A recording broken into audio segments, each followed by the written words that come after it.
قصور شہید صحافی غلام رسول کی نماز جنازہ کمیٹی گراؤنڈ پتوکی میں ادا کر دی گئی۔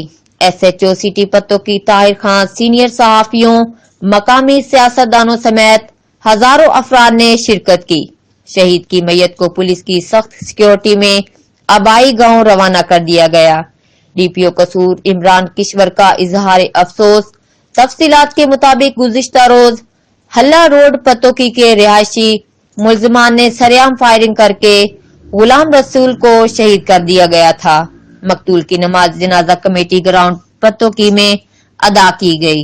نماز جنازہ میں S H O city Pattoki Tahir Khan, صدر press club Sheikh Ubaid Ullah, Imran Chaudhry advocate, senior reporter Naveed Bhatti, Muhammad Waqas, Jameel Haider, Nadeem Akram, Nasir Meo, Javed Sotra, Pir Afzal Shah, Naveed Sheikh, Mahmood گھمن، محبوب عاشق، کمبر عباس، مون شاہ، سلمان جاوید، سردار فیضل، حافظ عبد المنان، مسلم لیگ کاف کے حاجی رانا ممتاز Ali Khan, P T I کے رانا الماس لیاقت، سنی تحریک پنجاب کے صدر حافظ شاہد حسین سمیت ہزاروں افراد نے شرکت کی۔